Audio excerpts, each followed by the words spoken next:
ಓಂ ಶ್ರೀ ಗುರುಭ್ಯೋ ನಮಃ. ಫ್ರೆಂಡ್ಸ್, ಎಲ್ಲರಿಗೂ ನಮಸ್ಕಾರ. ಪ್ರೀತಿಯ ಸಿಂಹ ರಾಶಿಯ ಆತ್ಮೀಯ ಬಂಧುಗಳೇ,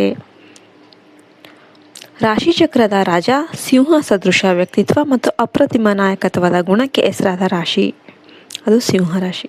ಇವತ್ತಿನ ವಿಡಿಯೋದಲ್ಲಿ ನಾವು ಸಿಂಹ ರಾಶಿಯವರ ಅಸಲಿ ಗುಣ ಸ್ವಭಾವ ಹೇಗಿರುತ್ತೆ, ಇವರ ಜೀವನದಲ್ಲಿ ಯಾವ ವಯಸ್ಸಿಗೆ ಮಹಾರಾಜಯೋಗ ಮತ್ತು ಭಾಗ್ಯೋದಯ ಅನ್ನೋದು ಆರಂಭವಾಗುತ್ತೆ, ಹಾಗೆಯೇ ಇವರ ಇಡೀ ಬದುಕನ್ನು ಬದಲಾಯಿಸುವ 100% ಗ್ಯಾರಂಟಿ ಘಟನೆ ಯಾವುದು ಎಂಬುದನ್ನು ಸಂಪೂರ್ಣವಾಗಿ ತಿಳಿಸಿಕೊಡ್ತೀವಿ. ಈ ವಿಡಿಯೋವನ್ನು ಎಲ್ಲಿ ಕೂಡ ಸ್ಕಿಪ್ ಮಾಡದೆ ಕೊನೆಯವರೆಗೂ ನೋಡಿ.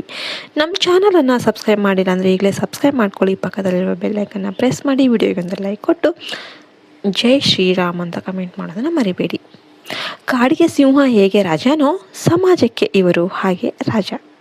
ಹೌದು, ಇವರು ಸ್ವಭಾವತಃ ತುಂಬ ಸ್ವಾಭಿಮಾನಿಗಳು, ಧೈರ್ಯಶಾಲಿಗಳು ಮತ್ತು ಎಂಥ ಕಷ್ಟದ ಪರಿಸ್ಥಿತಿಯಲ್ಲೂ ಕೂಡ ತಲೆ ತಗ್ಗಿಸದ ಅತ್ಯಂತ ಅದ್ಭುತ ವ್ಯಕ್ತಿತ್ವದವರು. ಇವರ ನಡೆ ಮತ್ತು ನುಡಿಯಲ್ಲಿ ಒಂದು ರೀತಿಯ ರಾಜ ಗಾಂಭೀರ್ಯ, ಸೌಂದರ್ಯ, ಆಕರ್ಷಣೆ ಇರುತ್ತೆ. ಸಾಕ್ಷಾತ್ ನವಗ್ರಹಗಳ ರಾಜನಾದ ಸೂರ್ಯದೇವನ ವಿಶೇಷ ಕೃಪೆ ಇವರ ಮೇಲಿರುತ್ತೆ. ವಿಡಿಯೋ ಮುಂದುವರಿಸುವ ಮುನ್ನ ಕಮೆಂಟ್ ಬಾಕ್ಸಲ್ಲಿ ಜೈ ಸೂರ್ಯದೇವ ಅಥವಾ ಓಂ ಸೂರ್ಯದೇವ ಅಂತ ಕಮೆಂಟ್ ಮಾಡಿ. ಇವ್ರ ಚಿಹ್ನೆ ಸಿಂಹ ಮತ್ತು ಅಧಿಪತಿ ಸೂರ್ಯದೇವರ ಪ್ರಭಾವ. ಫ್ರೆಂಡ್ಸ್, ಸಿಂಹ ರಾಶಿಯ ಚಿಹ್ನೆ ಸಿಂಹ. ಸಿಂಹ ಹೇಗೆ ಯಾರಿಗೂ ಎದುರೋದಕ್ಕೆ ಸಾಧ್ಯನೇ ಇಲ್ವೋ, ಸದಾ ಗಾಂಭೀರ್ಯದಿಂದ ತನ್ನ ಸಾಮ್ರಾಜ್ಯವನ್ನು ಆಳ್ತದೇನೆ, ಹಾಗೆಯೇ ಸಿಂಹ ರಾಶಿಯವರು ಯಾರ ಕೈ ಕೆಳಗೂ ಕೂಡ ಬಾಗಿ ನಡೆಯೋದಕ್ಕೆ ಇಷ್ಟಪಡೋದೇ ಇಲ್ಲ. ಇವರು ಸದಾ ಸ್ವತಂತ್ರರಾಗಿ ಬದುಕೋದಕ್ಕೆ ಇಷ್ಟಪಡ್ತಾರೆ. ಹೋದ ಕಡೆಯಲ್ಲೆಲ್ಲ ತಾವೇ ಹೈಲೈಟ್ ಆಗಿರಬೇಕು ಅಂತ ಬಯಸ್ತಾರೆ.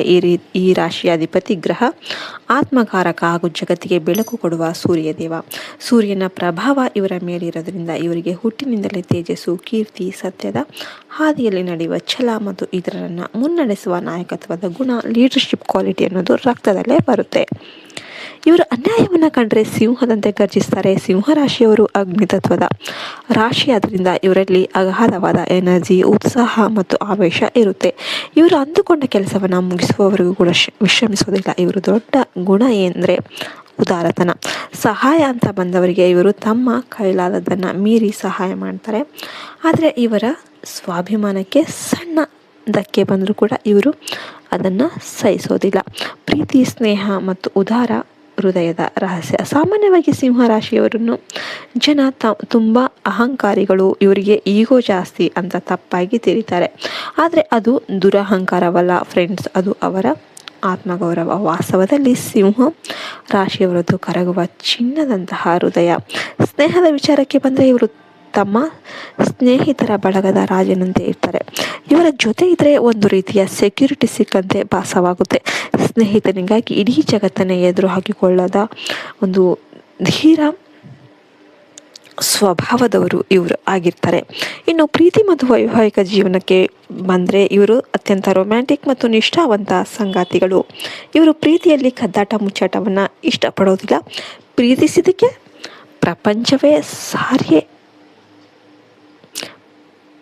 ಪ್ರೀತಿಸ್ತಾರೆ. ತಮ್ಮ ಸಂಗಾತಿಗೆ ಗರಿಷ್ಠ ಭದ್ರತೆ, ಗೌರವ ಮತ್ತು ಐಷಾರಾಮಿ ಜೀವನವನ್ನು ನೀಡ್ತಾರೆ. ಆದರೆ ಇವರಲ್ಲಿ ಒಂದು ದೊಡ್ಡ ಮೈನಸ್ ಪಾಯಿಂಟ್ ಇದೆ, ಅದು ಅತಿಯಾದ ನಿರೀಕ್ಷೆ, ಓವರ್ ಎಕ್ಸ್ಪೆಕ್ಟೇಷನ್ ಮತ್ತು ಹಿಡಿತ ಸಾಧಿಸುವ ಸ್ವಭಾವ. ಸಂಗಾತಿ ಸದಾ ತನ್ನ ಮಾತು ಕೇಳಬೇಕು ಮತ್ತು ತನಗೆ ಹೆಚ್ಚಿನ ಗೌರವ ಕೊಡಬೇಕು ಅಂತ ಬಯಸ್ತಾರೆ. ಇನ್ನು ಒಂದೊಮ್ಮೆ ಪ್ರೀತಿಯಲ್ಲಿ ಅಥವಾ ನಂಬಿಕೆಯಲ್ಲಿ ದ್ರೋಹ ಆದರೆ ಇವರ ಕೋಪ ಜ್ವಾಲಾಮುಖಿಯಂತೆ ಸ್ಫೋಟವಾಗುತ್ತೆ ಮತ್ತು ದ್ರೋಹ ಮಾಡಿದವರನ್ನು ಎಂದಿಗೂ ಕ್ಷಮಿಸೋದಿಲ್ಲ. ಇವರ ವೃತ್ತಿ ಜೀವನ ಮತ್ತು ಆರ್ಥಿಕ ರಾಜಯೋಗ. ವೃತ್ತಿ ಜೀವನದ ವಿಷಯಕ್ಕೆ ಬಂದರೆ ಸಿಂಹ ರಾಶಿಯವರು ಹುಟ್ಟು ಆಡಳಿತಗಾರರು. ಸೂರ್ಯನ ಕೃಪೆಯಿಂದಾಗಿ ಇವರು ಸರ್ಕಾರಿ ಉದ್ಯೋಗಗಳು, ರಾಜಕೀಯ, ಉನ್ನತ ಮಟ್ಟದ ಮ್ಯಾನೇಜ್ಮೆಂಟ್ ಹುದ್ದೆಗಳು, ಸ್ವಂತ ಬಿಸ್ನೆಸ್, ಸಿನಿಮಾ ಕ್ಷೇತ್ರ, ಆ್ಯಕ್ಟಿಂಗ್ ಆಗಿರ್ಬೋದು, ಡೈರೆಕ್ಷನ್ ಆಗಿರ್ಬೋದು, ಕ್ರೀಡೆ ಮತ್ತು ಸೈನ್ಯ ಅಥವಾ ಪೊಲೀಸ್ ಇಲಾಖೆಯಲ್ಲಿ ಅದ್ಭುತವಾಗಿ ಮಿಂಚಿದ್ದಾರೆ. ಯಾರೋ ಆರ್ಡರ್ ಹಾಕೋದನ್ನು ಕೇಳಿಕೊಂಡು ಇವ್ರಿಗಿರೋದಕ್ಕೆ ಇಷ್ಟ ಆಗೋದಿಲ್ಲ. ಹಾಗಾಗಿ ಇವರು ಉದ್ಯಮ ರಂಗದಲ್ಲಿ ತುಂಬ ಬೇಗ ಯಶಸ್ಸು ಕಾಣ್ತಾರೆ. ಇನ್ನು ಆರ್ಥಿಕ ವಿಚಾರಕ್ಕೆ ಬಂದರೆ ಇವರು ರಾಜನಂತೆ ಗಳಿಸ್ತಾರೆ ಮತ್ತು ರಾಜನಂತೆಯೇ ಖರ್ಚು ಮಾಡ್ತಾರೆ. ಹೌದು, ಇವರಿಗೆ ಆರ್ಡಿನರಿ ಲೈಫ್ ಇಷ್ಟ ಆಗೋದಿಲ್ಲ. ಬ್ರಾಂಡೆಡ್ ಬಟ್ಟೆ ಬೇಕು, ಲಕ್ಸುರಿ ಕಾರ್ ಬೇಕು, ಐಷಾರಾಮಿ ಮನೆಗಳ ಮೇಲೆ ಅಪಾರ ಆಕರ್ಷಣೆ ಇರುತ್ತೆ. ಹಣ ಇರೋದು ಖರ್ಚು ಮಾಡೋಕ್ಕೆ, ಲೈಫ್ ಒಮ್ಮೆ ಸಿಗೋದು ಎಂಜಾಯ್ ಮಾಡಬೇಕು ಅಂತ ಒಂದು ಮನಸ್ಥಿತಿ ಇವ್ರದ್ದು ಆಗಿರುತ್ತೆ.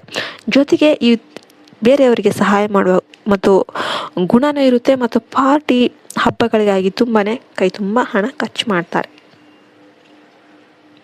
ಈ ಅತಿಯಾದ ಉದಾರತನ ಏನಿದೆ ಮತ್ತು ಶೋ ಆಫ್, ಈ ಖರ್ಚುಗಳಿಂದಾಗಿ ಇವರು ಜೀವನದಲ್ಲಿ ಹಲವು ಬಾರಿ ತುಂಬ ಸಲ ಆರ್ಥಿಕ ಸಂಕಷ್ಟಕ್ಕೆ ಸಿಲುಕ್ತಾರೆ. ಹಣ ಗಳಿಸುವ ಸಾಮರ್ಥ್ಯ ಇದ್ದರೂ ಕೂಡ ಉಳಿತಾಯ ಮಾಡೋದು ಇವರಿಗೆ ದೊಡ್ಡ ಸವಾಲಾಗಿರುತ್ತೆ. ಇಷ್ಟು 1,00,000 ಬಂತಂದರೆ 1,00,000 ಖರ್ಚು ಮಾಡ್ತಾರೆ. ಇವರಿಗೆ ರಾಜಯೋಗ ಆರಂಭವಾಗುವ ಟೈಮು 28 ವರ್ಷ ದಾಟಿದ ನಂತರ 32ರಿಂದ 38 ವರ್ಷದ ವಯಸ್ಸಲ್ಲಿ, ಹೌದು ಈ ವಯಸ್ಸಲ್ಲಿ ಸೂರ್ಯದೇವ ಹಾಗೂ ಧನಲಕ್ಷ್ಮಿಯ ಪರಿಪೂರ್ಣ ಅನುಗ್ರಹದಿಂದ ನೀವು ಮುಟ್ಟಿದ್ದೆಲ್ಲ ಚಿನ್ನ ಆಗುತ್ತೆ. ಸಮಾಜದಲ್ಲಿ ದೊಡ್ಡ ಮಟ್ಟದ ಅಧಿಕಾರ, ಕೀರ್ತಿ, ಸ್ವಂತ ಮನೆ ಮತ್ತು ವಾಹನ ಯೋಗ 100% ಒಲಿದು ಬರುತ್ತೆ. ಆದರೆ ಅತಿ ದೊಡ್ಡ ದೌರ್ಬಲ್ಯ ಏನಂದರೆ ಅತಿಯಾದ ಕೋಪ, ಈಗೋ ಮತ್ತು ಹೊಗಳಿಕೆಗೆ ಮರಳಾಗೋದು. ಯಾರಾದರೂ ಏನಾದರೂ ನಿಮ್ಮನ್ನು ಸುಳ್ಳು ಹೊಗಳ್ಬಿಟ್ರು ಕೂಡ ಅದನ್ನೇ ನಂಬಿ ನೀವು ಮೋಸ ಹೋಗ್ಬಿಡ್ತೀರ. ನಿಮ್ಮ ಈ ಮೃದು ಸ್ವಭಾವವನ್ನೇ ಬಳಸಿ ಕೆಲವರು ನಿಮ್ಮನ್ನು ಮೋಸ ಮಾಡ್ತಾರೆ. ಇನ್ನು ಆರೋಗ್ಯದ ವಿಚಾರಕ್ಕೆ ಬಂದರೆ ಇವರಿಗೆ ಹೆಚ್ಚಾಗಿ ಹೃದಯಕ್ಕೆ ಸಂಬಂಧಿಸಿದ ತೊಂದರೆಗಳು, ರಕ್ತದೊತ್ತಡ, BP, ಕಣ್ಣಿನ ದೋಷಗಳು, ಉಷ್ಣದ ಸಮಸ್ಯೆಗಳು ಮತ್ತು ಬೆನ್ನು ನೋವು ಕಾಣಿಸ್ಕೊಳ್ಬೋದು. ಇವರು ತಮ್ಮ ಕೋಪವನ್ನು ನಿಯಂತ್ರಣದಲ್ಲಿಡೋದು ತುಂಬ ಮುಖ್ಯವಾಗಿರುತ್ತೆ. ಇವರಿಗೆ ಪರಿಹಾರಗಳು ಹೇಳೋದಾದರೆ ಕೋಪವನ್ನು ಆದಷ್ಟು ಕಡಿಮೆ ಮಾಡು ಮತ್ತು ಹೊಗಳಿಕೆಗೆ ಮರಳಾಗೋದಕ್ಕೆ ಹೋಗಬೇಡಿ. ನೀವು ಯಾವಾಗ ನಿಮ್ಮ ಯುಗವನ್ನು ಬದಿಗಿಟ್ಬಿಟ್ಟು ಸತ್ಯ ಯಾವುದು ಸುಳ್ಳು ಯಾವುದು ಅಂತ ನೀವು ವಿವೇಚನೆಯಿಂದ ನಿಮ್ಮ ಬುದ್ಧಿಶಕ್ತಿಯಿಂದ ಯಾವಾಗ ನಿರ್ಧಾರ ತೆಗೆದುಕೊಳ್ತೀರಲ್ಲ, ಆಗ ನಿಮ್ಮನ್ನು ಸೋಲಿಸೋದಕ್ಕೆ ಈ ಜಗತ್ತಲ್ಲಿ ಯಾರಿಗೂ ಸಾಧ್ಯ ಇಲ್ಲ. ನೀವು ಆಂತರಿಕ ಶಕ್ತಿ ಮತ್ತು ಮಾನಸಿಕ ಶಾಂತಿಗಾಗಿ ಪ್ರತಿದಿನ ಕನಿಷ್ಠ 10 ನಿಮಿಷ ಧ್ಯಾನ ಮಾಡಿ, ವಿಜುಲೇಷನ್ ಮಾಡಿ ಹಾಗೂ ಸೂರ್ಯನ ಮಂತ್ರವಾದ ಓಂ ಗೃಹಿಣಿ ಸೂರ್ಯಾಯ ನಮಃ ಈ ಮಂತ್ರವನ್ನು ಜಪಿಸಿ ನಿಮ್ಮ ಜೀವನದಲ್ಲಿದ್ದ ಎಲ್ಲ ದರಿದ್ರಗಳು ಹೋಗುತ್ತೆ. ನಿಮಗೆಲ್ಲ ವಿಡಿಯೋ ಇಷ್ಟ ಆಯ್ತು ಅಂದರೆ ವಿಡಿಯೋಗೆ ಲೈಕ್ ಮಾಡಿ, ಓಂ ಸೂರ್ಯಾಯ ನಮಃ ಅಂತ ಕಮೆಂಟ್ ಮಾಡಿ. ಆ ಪರಮಾತ್ಮನ ಕೃಪೆ ನಿಮ್ಮ ಮೇಲೆ ಇರುತ್ತೆ. ಜೈ ಹಿಂದ್, ಜೈ ಭಾರತ್ ಮಾತೆ. ಹರಿ ಓಂ ತತ್ಸತ್. ಸರ್ವೇ ಜನೋ ಸುಖಿನೋ ಭವಂತು.